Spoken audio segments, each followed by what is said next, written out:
প্রাকৃতিক চাদরে মোড়া পাহাড় আর প্রকৃতির অপরূপ সৌন্দর্যে ভরা এক মায়াবী স্বপ্নের নাম হিমাচল প্রদেশ।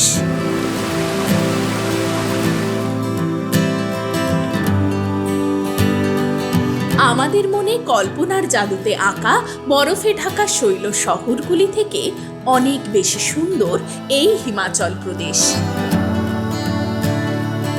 চলুন একসাথে 7 রাত 8 দিনে ঘুরে দেখি হিমাচল প্রদেশের শিমলা, কুলু, মানালি, কাসল সহ ধর্মশালা, ডালহৌসি ও অমৃতসর।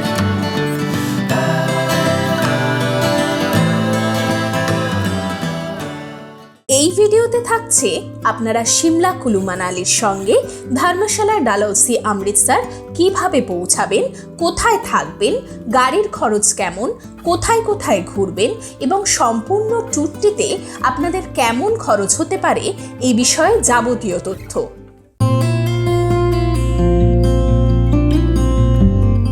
প্রায় সারা বছরই হিমাচল প্রদেশের শিমলা, কুলু, মানালি, ধর্মশালা ও ডালহৌসি যাওয়া যায়। তবে অক্টোবর থেকে মে মাস হলো হিমাচল প্রদেশ ঘোরার সেরা সময়। আর বরফে মোড়া হিমাচলকে প্রাণ ভরে দেখতে হলে আপনাদের আসতে হবে ডিসেম্বর থেকে মার্চ মাসের মধ্যে। আর যদি আপনারা রোথাং পাস ঘুরে স্পিতি ভ্যালি ট্যুর করতে চান ও ঘুরে দেখতে চান চন্দ্রতাল লেক, তাহলে আপনাদের আসতে হবে জুন থেকে সেপ্টেম্বর মাসের মধ্যে। তবে এই মাসগুলিতে বর্ষার আধিক্য থাকে এই পার্বত্য অঞ্চলগুলিতে।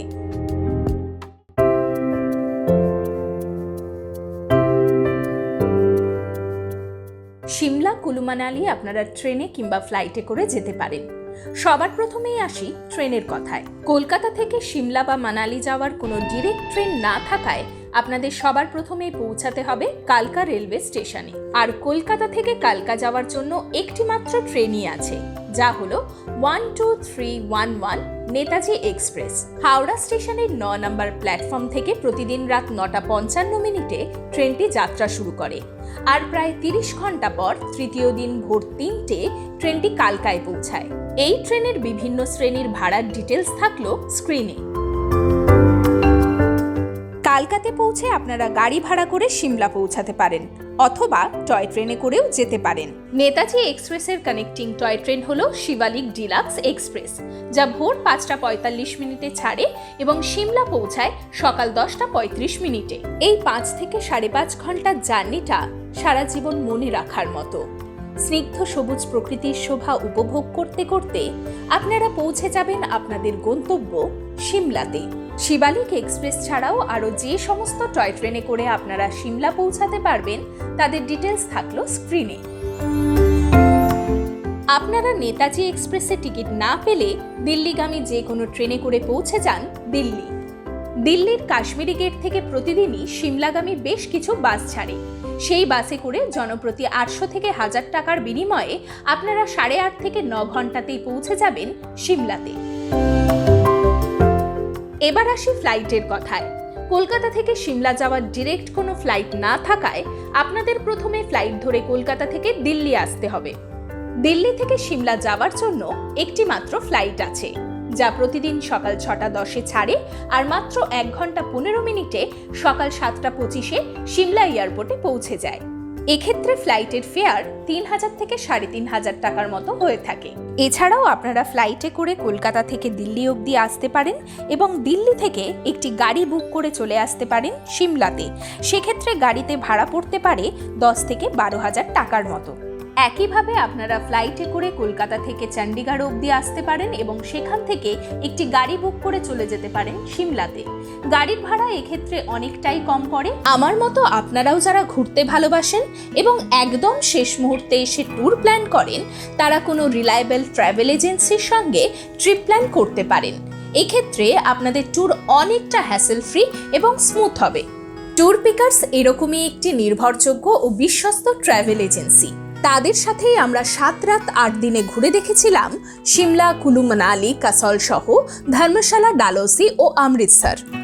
আমাদের মতো আপনারা যারা একটি ট্যুরেই সম্পূর্ণ হিমাচল প্রদেশকে মন ভরে ঘুরে দেখতে চান, তারা এইভাবে ঘুরে নিতে পারেন হিমাচল প্রদেশের এই সুন্দর জায়গাগুলি।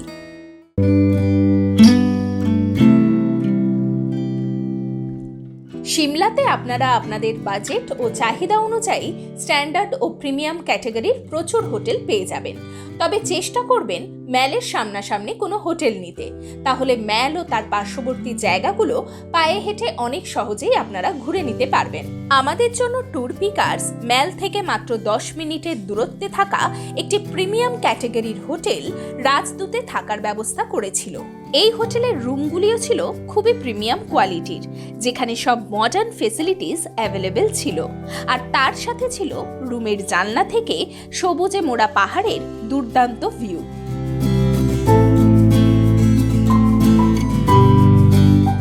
প্রথম দিনে আপনারা সিমলা পৌঁছে হোটেলে চেক ইন করে ফ্রেশ হয়ে খাওয়া দাওয়া করে একটু রেস্ট নিয়ে বেরিয়ে পড়ুন লোকাল সাইট সিন করতে। পায়ে হেঁটে প্রথমেই ঘুরে নিন সিমলার বিখ্যাত কালীবাড়ি মন্দির। এই মন্দিরটি খুবই জাগ্রত। 1823 সালে নির্মিত এই মন্দিরটি দেবী কালীর প্রাচীনতম মন্দিরগুলির মধ্যে অন্যতম। এই মন্দিরে মা কালীর পাশাপাশি দেবাদিদেব মহাদেবও পূজিত হন। সিমলায় থাকাকালীন কালীবাড়ি মন্দিরের আশীর্বাদ নিতে ভুলবেন না। মায়ের দর্শন করে এবারে চলে আসুন সিমলার বিখ্যাত ম্যালে। আমাদের দেশের অন্যান্য ম্যালগুলির মতো সিমলার ম্যালও ভীষণই জমজমাট আর খুবই সুন্দর। এই ম্যাল থেকে সূর্যাস্তের অপূর্ব সুন্দর রূপকে প্রত্যক্ষ করতে পারবেন আপনারা, যা মনে থাকবে সারা জীবন। প্রতিদিন প্রচুর মানুষের সমাগম ঘটে এই ম্যালে। ম্যালে এসে হর্স রাইড করতে চাইলে তারও ব্যবস্থা এখানে রয়েছে। এছাড়াও এখানে রয়েছে খাওয়া দাওয়া করার জন্য বেশ কিছু দোকানও। পর্যটকদের অবসর সময় কাটানোর জন্য একটি আদর্শ জায়গা এই ম্যাল। ম্যালে বেশ কিছুটা সময় কাটিয়েই ঘুরে দেখে নিন সিমলা চার্চ। এই চার্চটি উত্তর ভারতের দ্বিতীয় প্রাচীনতম গির্জা। সন্ধেবেলায় চার্চটিকে অপূর্ব সুন্দর লাগছিল। ম্যালের ঠিক পাশেই আছে বেশ বড় একটি মার্কেট, যার নাম লাক্কাড় বাজার। সিমলা ম্যাল ও চার্চ দেখার পাশাপাশি ঘুরে নিতে পারেন এই লাক্কাড় বাজারও। কাঠের তৈরি হরেক রকমের জিনিস পাওয়া যায় বলে এই মার্কেটের নাম লাক্কাড় বাজার। যদিও কাঠের জিনিসের পাশাপাশি এখানে শীতের পোশাক, শাল ইত্যাদির দোকানও রয়েছে। সিমলাতে এসে যারা শপিং করতে চান তারা এই মার্কেট থেকে কিছু জিনিস কিনে নিতে পারেন। তবে ব্যক্তিগতভাবে আমার মনে হয়েছে এই মার্কেটে জিনিসের দাম অনেকটাই বেশি। সন্ধেটা দারুণভাবে কাটিয়ে চলে আসুন হোটেলে। হোটেলে এসে ফ্রেশ হয়ে খাওয়া দাওয়া করে শুয়ে পড়ুন। এখানে আপনাদের বলে রাখি, আমাদের ট্যুর প্যাকেজের মধ্যে কেবলমাত্র ব্রেকফাস্ট ও ডিনার ইনক্লুডেড ছিল, লাঞ্চ কিন্তু ইনক্লুডেড নয়। আপনারা চাইলে লাঞ্চ বা স্ন্যাক্স হোটেলের রেস্টুরেন্ট থেকেই নিয়ে নিতে পারেন। এই হোটেলের খাবার দাবার কিন্তু বেশ ভালো।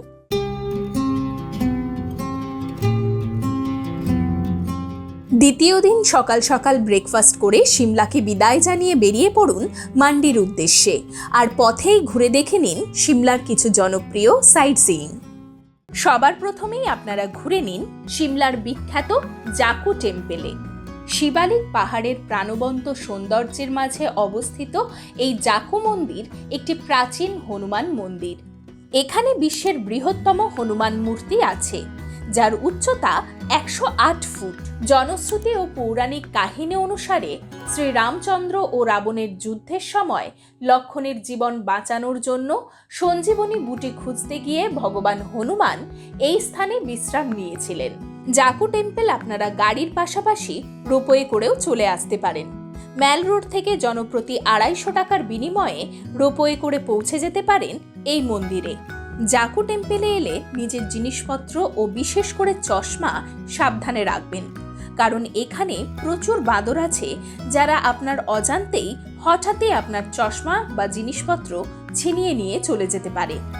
প্রয়োজনে আপনারা জিনিসপত্র বা চশমা ব্যাগে রেখে তবেই মন্দিরে প্রবেশ করবেন। এখানে বেশ কিছুটা সময় কাটিয়ে চলে আসুন কুফরি। কুফরিতে সাধারণত লোকজনেরা বরফ দেখতে এবং স্নো অ্যাক্টিভিটি করতে যান। কুফরিতে দেখার জন্য অনেকগুলি জায়গা আছে, যেগুলি আপনারা 4x4 গাড়িতে করে অথবা ঘোড়ায় চেপে ঘুরে নিতে পারেন। তবে ঘোড়া অথবা 4x4 কারের ভাড়া বা কোনো জায়গার এন্ট্রি টিকিটস ও অ্যাক্টিভিটির খরচ প্যাকেজের সাথে ইনক্লুডেড নয়। এই খরচগুলি আপনাদের নিজেদেরকেই বহন করতে হবে। বরফের সময় কুফরিতে এলে দারুণ সুন্দর বরফে মোড়া কুফরিকে দেখতে পারবেন আপনারা। আর মজা নিতে পারবেন দারুণ সব স্নো অ্যাক্টিভিটিসের। কুফরি এসে ঘুরে নিতে পারেন কুফরি জু বা হিমালয়ান নেচার পার্ক। জনপ্রতি মাত্র 60 টাকার বিনিময়ে আপনারা ঘুরে নিতে পারেন এই জু।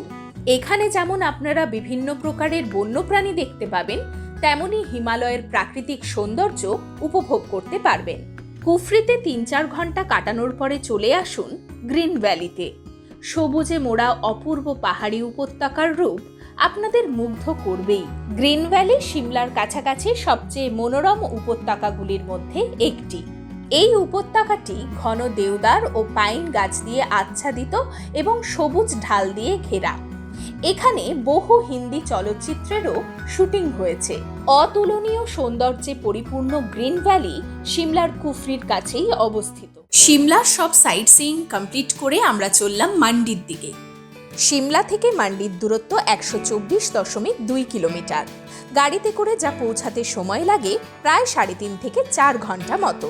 ছোট বড় টানেল ও নির্ভেজাল প্রকৃতির শোভা উপভোগ করতে করতেই পৌঁছে যাবেন মান্ডি জেলার সুন্দরনগর লেকের সামনে। এই লেকটি একটি মানব সৃষ্ট হ্রদ, যা বিয়াস নদীর জলধারা দ্বারা গঠিত এবং বিয়াস সাতলেজ লিঙ্ক বা বিএসএল প্রকল্পের অংশ। লেকটির সৌন্দর্য ও শান্ত পরিবেশ এটিকে একটি আকর্ষণীয় পর্যটন কেন্দ্রে পরিণত করেছে। সাইট সিইং করতে করতেই আমরা চলে এলাম মান্ডিতে।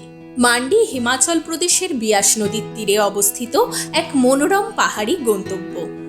মান্ডি প্রকৃতপক্ষে মন্দির শহর, তাই মান্ডিকে পাহাড়ের বারাণসী বা পাহাড়ের কাশিও বলা হয়। মান্ডিতে এসে আমরা উঠেছিলাম হোটেল বিয়াস ভ্যালি মান্ডিতে। বিয়াস নদীর ধারে এই হোটেলেই ছিল আমাদের রাত্রিবাসের ব্যবস্থা। হোটেলটি যেমন সুন্দর ছিল, তেমনই সুন্দর পরিষ্কার পরিচ্ছন্ন ছিল এর রুমগুলি। হোটেলে চেক ইন করে ফ্রেশ হয়ে ডিনার করে শুয়ে পড়ুন।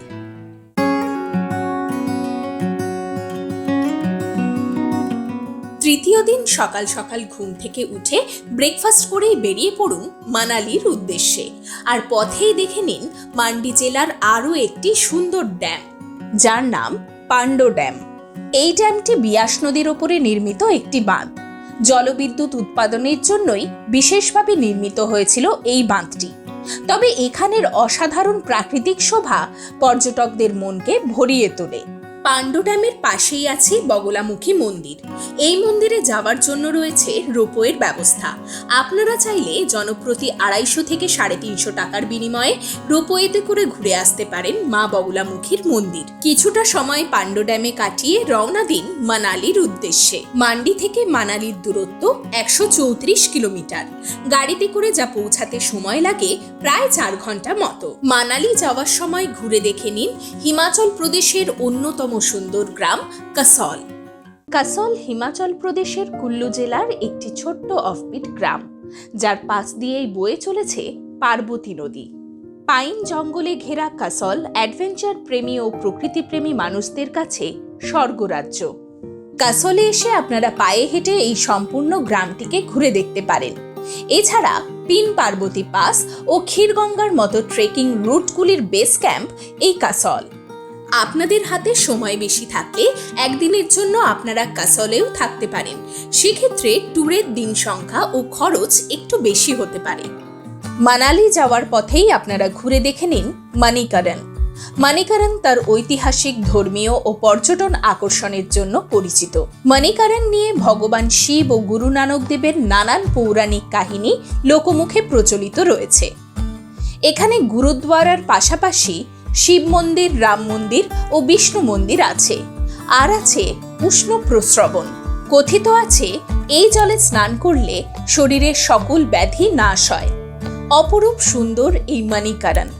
আপনারা চাইলে গুরুদ্বারাতে দর্শন সেরে লঙ্গরখানাতে বিনামূল্যে ভরপেট খাওয়া দাওয়াও করতে পারেন। সবুজ পাহাড়িয়া উপত্যকার পাশ থেকেই বয়ে চলেছে পার্বতী নদী। অপরূপ সুন্দর এই জায়গার প্রাকৃতিক পরিবেশ। মানিকারণে অনেকটা সময় কাটিয়ে প্রকৃতির রূপ আস্বাদন করতে করতে আমরা পৌঁছে গেলাম বৈষ্ণব দেবী মন্দিরে। এই মন্দিরটি সম্পূর্ণ ঘুরতে 1 থেকে 1.5 ঘন্টা মতো সময় লাগে। আপনারা চাইলে এখানকার লঙ্গরখানায় বিনামূল্যে ভরপেটে খাওয়া দাওয়াও করতে পারেন। মন্দিরের ঠিক সামনে দিয়েই বয়ে চলেছে বিয়াস নদী। আর এই বিয়াস নদীতেই রিভার র্যাফটিং হয়। আপনারা চাইলে এই নদীতে রিভার র্যাফটিং করে নিতে পারেন। কাসল থেকে মানালি যাওয়ার রাস্তাটিও অপূর্ব সুন্দর।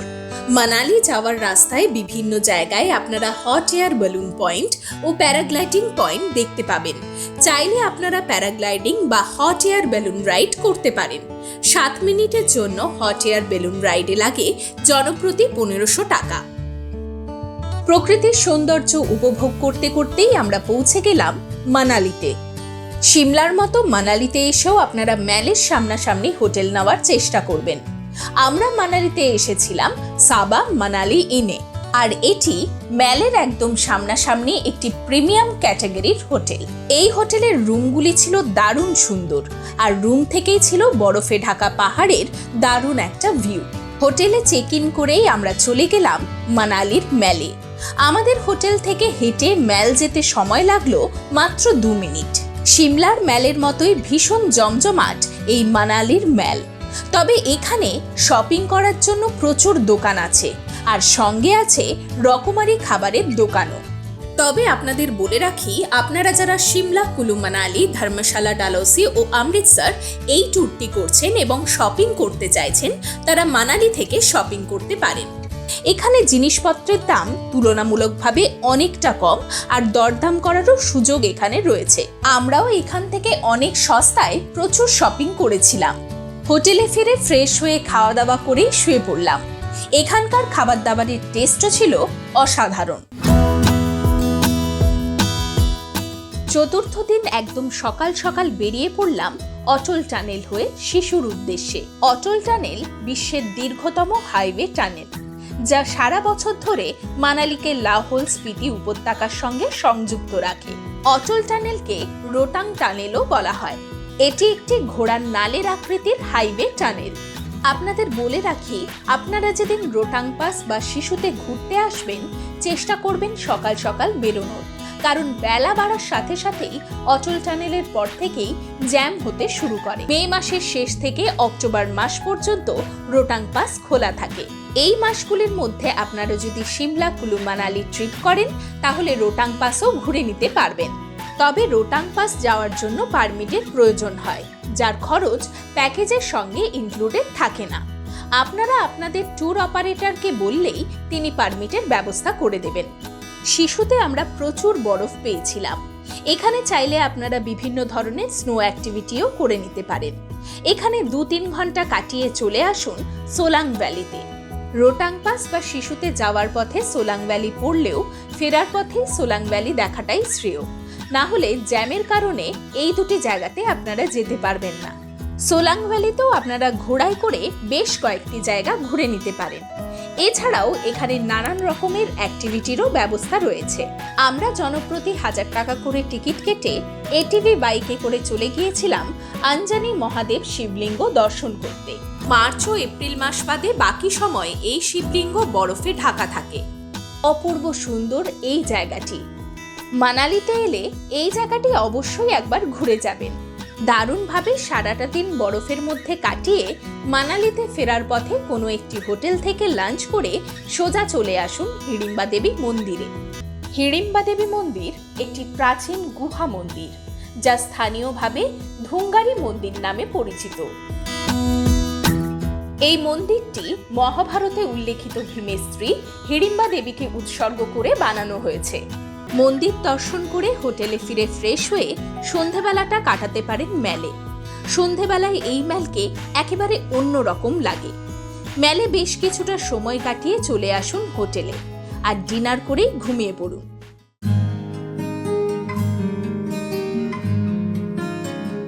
পঞ্চম দিন সকালে ব্রেকফাস্ট করে মানালিকে বিদায় জানিয়ে বেরিয়ে পড়ুন ধর্মশালার উদ্দেশ্যে। মানালি থেকে ধর্মশালার দূরত্ব 233 কিলোমিটার। গাড়িতে করে যা পৌঁছাতে সময় লাগে 7 থেকে 7.5 ঘন্টার মতো। ধর্মশালা হিমাচল প্রদেশের এক জনপ্রিয় শৈল শহর, যা কাংড়া জেলায় ধৌলাধর পর্বতমালার কোলে অবস্থিত।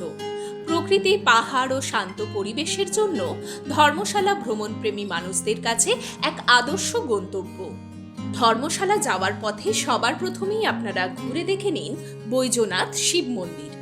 বৈদ্যনাথ শিব মন্দির হিমাচল প্রদেশের কাংড়া জেলায় অবস্থিত এক প্রাচীন ও পবিত্র মন্দির। ভগবান শিব এখানে পূজিত হন বৈদ্যনাথ হিসেবে। কথিত আছে, নিষ্ঠা আর বিশ্বাস নিয়ে এখানে প্রার্থনা করলে শারীরিক ও মানসিক কষ্ট লাঘব হয়।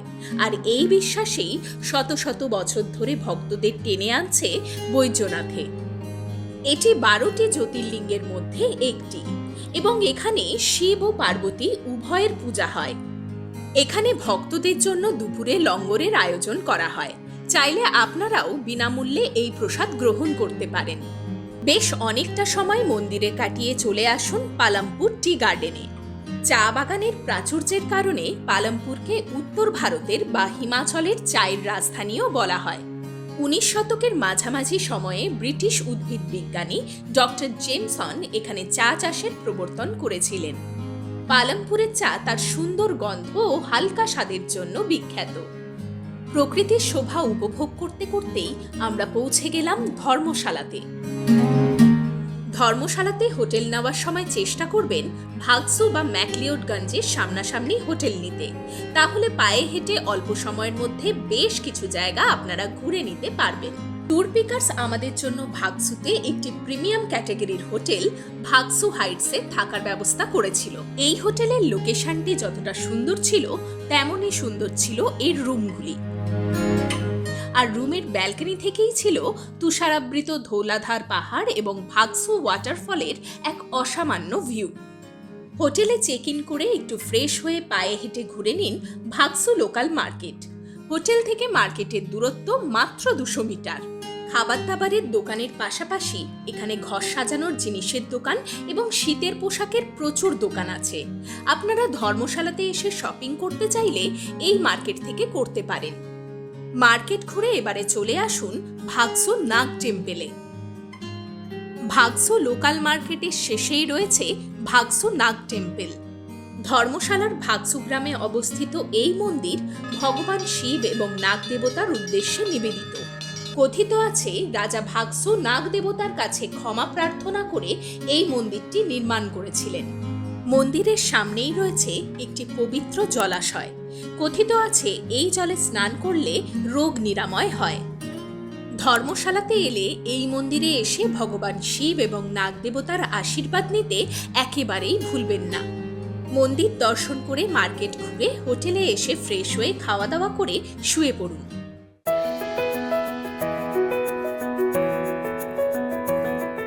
ষষ্ঠ দিন একদম সকাল সকাল ঘুম থেকে উঠেই পায়ে হেঁটে ঘুরে দেখে নিন ভাগসু ওয়াটারফল। ভাগসু নাগ মন্দির থেকে 1 থেকে 2 কিলোমিটারের ছোট একটি ট্রেক করে যেতে হয় ওয়াটারফলের সামনে। ওয়াটারফল যাওয়ার পথেই রয়েছে অ্যাডভেঞ্চার পয়েন্ট, যেখানে আপনারা জিপলাইন, জায়ান্ট সুইং ও প্যারাগ্লাইডিং এর মতো বিভিন্ন অ্যাক্টিভিটি করতে পারেন। এই ট্রেকের পথ খুব একটা মসৃণ নয়, কিছুটা পাথরের সিঁড়ি, কিছুটা কাঁচা পাহাড়ি রাস্তা। সব মিলিয়ে এই ট্রেকটি বেশ সুন্দর আর এনজয়েবল। তবে বয়স্ক মানুষ বা যাদের পায়ে সমস্যা আছে তাদের এই ট্রেকটি না করাই শ্রেয়। সাধারণ গতিতে হাঁটলে 30 থেকে 35 মিনিটের মধ্যেই জলপ্রপাতের কাছে পৌঁছানো যায়। ট্রেকের পথে ছোট ছোট পাহাড়ি দোকান ও বসার জায়গাও রয়েছে। এই জলপ্রপাতের উচ্চতা প্রায় 70 ফুট। বর্ষাকালে এই ঝর্ণার সৌন্দর্য অনেকাংশে বৃদ্ধি পায়। বেশ কিছুটা সময় ওয়াটারফলে কাটিয়ে ফিরে আসুন হোটেলে, আর ফ্রেশ হয়ে ব্রেকফাস্ট করেই বেরিয়ে পড়ুন ডালহাউসির উদ্দেশ্যে এবং পথেই দেখে নিন ধর্মশালার কিছু জনপ্রিয় জায়গা। সবার প্রথমেই চলে আসুন ম্যাকলিওডগঞ্জে। ধর্মশালার একটি জনপ্রিয় উপশহর ম্যাকলিওডগঞ্জ। ম্যাকলিওডগঞ্জের প্রাণকেন্দ্র হল এখানকার মেন মার্কেট। ছোট ছোট দোকানে তিব্বতী হস্তশিল্প, রঙিন প্রার্থনা পতাকা, শীত পোশাকের দোকান ও সারি সারি খাবারের দোকান। সব মিলিয়ে এই মার্কেটে হাঁটলেই পাহাড়ি জীবনের ছোঁয়া পাওয়া যায়। সন্ধেবেলায় এই বাজার আরও প্রাণবন্ত হয়ে ওঠে। লোকাল মার্কেটের পাশাপাশি এখানে রয়েছে অনেক মঠ ও মন্দির। তৎকালীন সময়ে নির্বাসিত তিব্বতী সরকারের সদর দপ্তর ছিল এখানে, তাই তিব্বতীদের একটি বড় জনসংখ্যা এই শহরের অধিবাসী। তাই ম্যাকলিওডগঞ্জ লিটল লাসা নামেও পরিচিত। সবার প্রথমেই দেখে নিন ম্যাকলিওডগঞ্জের মেন মার্কেটের ভেতরেই অবস্থিত কালচক্র মন্দির। এই মন্দিরে কালচক্র বা সময়ের চক্রের উপাসনা করা হয়, যা জীবন, সময় ও মহাবিশ্বের গভীর দর্শনের প্রতীক। কালচক্র মন্দিরের কাছেই রয়েছে ধর্মশালা স্কাইওয়ে, যা ম্যাকলিওডগঞ্জের সঙ্গে ধর্মশালাকে যুক্ত করেছে। স্কাইওয়ের টিকিট মূল্য লাগে ওয়ান সাইডে জনপ্রতি 500 টাকা এবং বোথ সাইডে জনপ্রতি 700 টাকা। ম্যাকলিওডগঞ্জে রয়েছে দালাই লামা টেম্পল বা নামগ্যাল মনেস্ট্রি। এই নামগ্যাল মনেস্ট্রি ম্যাকলিওডগঞ্জের সবচেয়ে গুরুত্বপূর্ণ তিব্বতী বৌদ্ধ মঠ এবং দালাই লামার ব্যক্তিগত মনেস্ট্রি। এই মনেস্ট্রি শুধু একটি ধর্মীয় স্থান নয়, এটি তিব্বতী সংস্কৃতি ও ঐতিহ্যের প্রাণকেন্দ্র।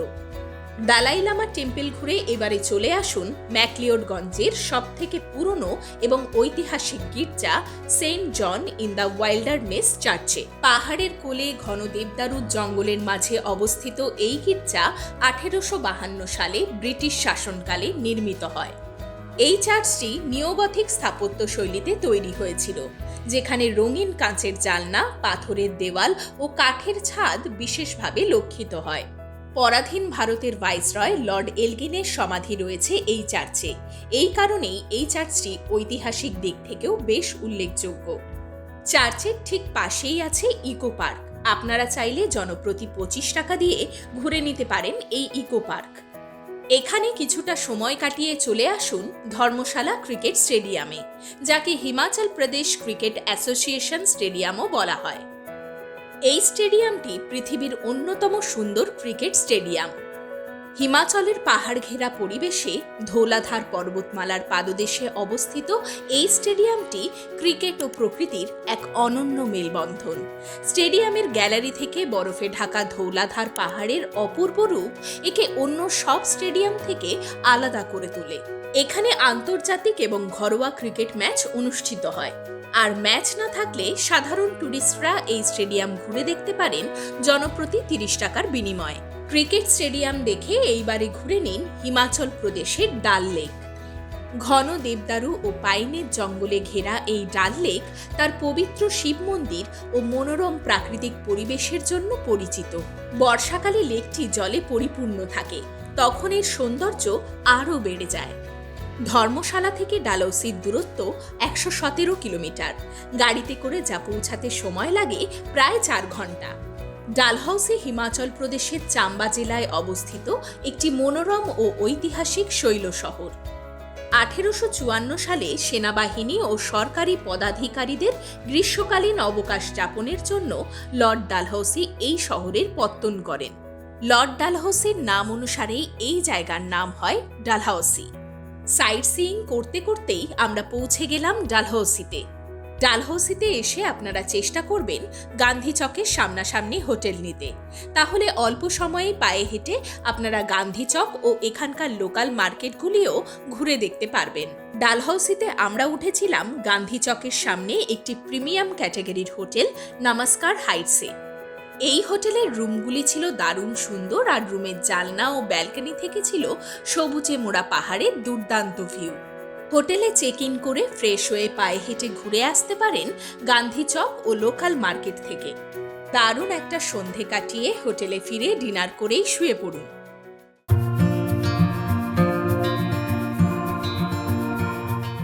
সপ্তম দিন ব্রেকফাস্ট করে ডালহৌসিকে বিদায় জানিয়ে বেরিয়ে পড়ুন অমৃতসরের উদ্দেশ্যে।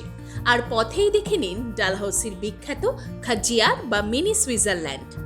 ডালহৌসি থেকে খাজিয়ারের দূরত্ব 22 কিলোমিটার, যা পৌঁছাতে সময় লাগে প্রায় 1 ঘন্টা।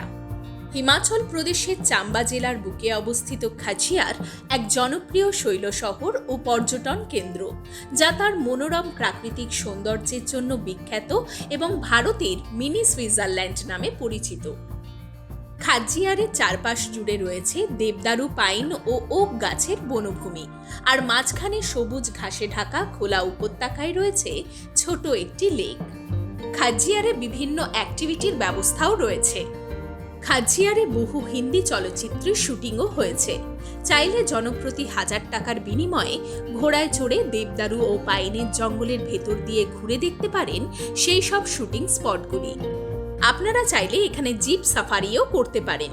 জিপ পিছু এক্ষেত্রে লাগে 1500 টাকা। খাজিয়ারের প্রতিটি জায়গায় ছবি তোলার জন্য একদম পারফেক্ট। আপনারা চাইলে হিমাচলি ড্রেস পরে খরগোশ নিয়ে ছবিও তুলতে পারেন। তবে ছবির দাম ডিপেন্ড করে ছবির সাইজের ওপরে। দাম শুরু হয় 150 টাকা থেকে।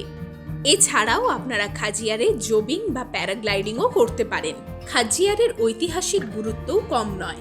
এখানে রয়েছে 1200 শতাব্দী পুরনো খাজ্জি নাগ মন্দির। বরফের সময় খাজিয়ারে এলে এই সমস্ত অ্যাক্টিভিটিসগুলির পাশাপাশি অনেক স্নো অ্যাক্টিভিটিসও আপনারা করতে পারবেন। ডালহাউসি থেকে অমৃতসরের দূরত্ব 198 কিলোমিটার। গাড়িতে করে যা পৌঁছাতে সময় লাগে 4.5 থেকে 5 ঘন্টা মতো। পাঞ্জাবের হৃদয়ে অবস্থিত অমৃতসর এক ঐতিহাসিক ও ধর্মীয় শহর। অমৃতসর পাঞ্জাবের বৃহত্তম শহর, যা শিখ ধর্মাবলম্বী মানুষদের কাছে সবথেকে পবিত্র স্থান হিসেবে পরিচিত। খাজিয়ারে বেশ অনেকটা সময় কাটিয়ে প্রকৃতির শোভা উপভোগ করতে করতেই আমরা পৌঁছে গেলাম অমৃতসরে আমাদের হোটেল রয়্যালস গ্র্যান্ড গ্যালাক্সিতে। ট্যুর পিকার্স এই প্রিমিয়াম হোটেলটিতে আমাদের রাত্রিবাসের ব্যবস্থা করেছিল। হোটেলটি যেমন সুন্দর ছিল তেমনই সুন্দর সাজানো গোছানো ছিল এই হোটেলের রুমগুলি। হোটেলে চেক ইন করে একটু ফ্রেশ হয়েই আমরা বেরিয়ে পড়লাম স্বর্ণ মন্দির দেখতে। হোটেল থেকে স্বর্ণ মন্দির যেতে আমাদের সময় লেগেছিল প্রায় 15 মিনিট মতো। পাঞ্জাবের অমৃতসরে অবস্থিত স্বর্ণ মন্দির বা শ্রী হরমন্দির সাহিব শিখ ধর্মাবলম্বী মানুষদের পবিত্রতম তীর্থস্থান। স্বর্ণ মন্দির শান্তি, সমতা আর মানবতার বার্তা বহন করে। 1577 সালে চতুর্থ শিখ গুরু গুরু রামদাস এই মন্দিরের প্রতিষ্ঠা করেন এবং পঞ্চম শিখ গুরু গুরু অর্জুন এই মন্দিরের নির্মাণ কাজ সম্পূর্ণ করেন ও এখানে গুরু গ্রন্থ সাহেব স্থাপন করেন। 1830 সালে মহারাজা রঞ্জিত সিং এই মন্দিরের গর্ভগৃহটিকে সোনার পাত দিয়ে মুড়ে দেন, তাই এই মন্দিরের নাম হয়েছে স্বর্ণ মন্দির। স্বর্ণ মন্দির একটি পবিত্র জলাশয়ের মাঝে অবস্থিত, যার নাম অমৃত সরোবর। এই সরোবরের নাম থেকেই এই শহরের নামকরণ করা হয়েছে অমৃতসর। স্বর্ণ মন্দিরেই আছে বিশ্বের সবচেয়ে বড় লঙ্গরখানা, যেখানে প্রতিদিন লক্ষাধিক মানুষকে বিনামূল্যে খাবার পরিবেশন করা হয়। এই লঙ্গরখানা সারা বছর সর্বদা খোলা থাকে। এখানে ধর্ম, বর্ণ, জাতি নির্বিশেষে সকল মানুষ একসঙ্গে বসে আহার করতে পারেন। স্বর্ণ মন্দির দেখে এখানকার লোকাল মার্কেট ঘুরে ফিরে আসুন হোটেলে, আর ফ্রেশ হয়ে ডিনার করে শুয়ে পড়ুন।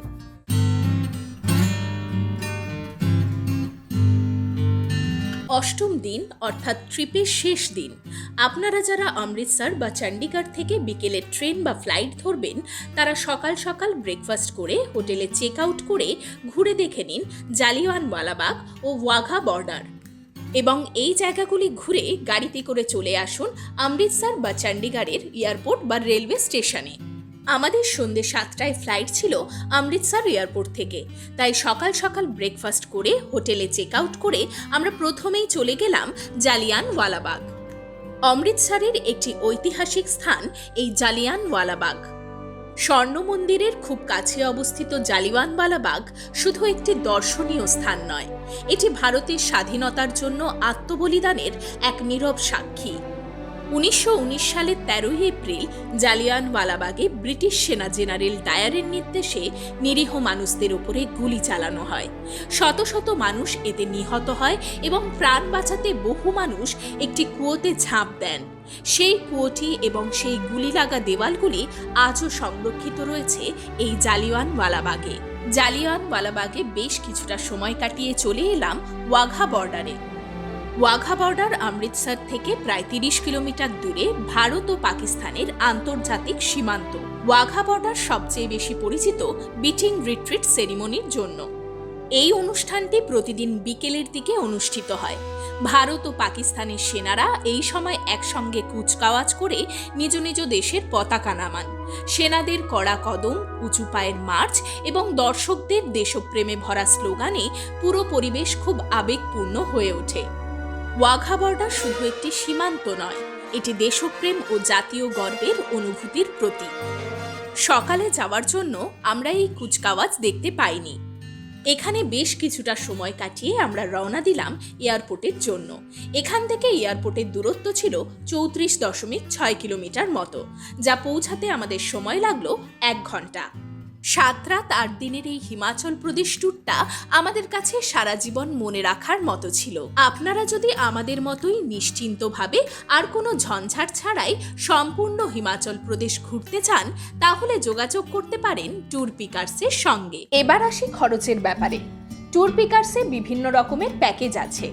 Standard package, deluxe package, with food package, without food package. আপনারা যেভাবে ঘুরতে চান, যতজন মিলে ঘুরতে চান, সেরকম কিছু প্যাকেজের ডিটেলস দিলাম স্ক্রিনে। আজকের ভিডিওটি এই পর্যন্তই। আশা করি আপনাদের এই ভিডিওটি খুব ভালো লেগেছে। যদি ভালো লেগে থাকে তাহলে অবশ্যই লাইক, শেয়ার ও সাবস্ক্রাইব করে আমার পাশে থাকবেন।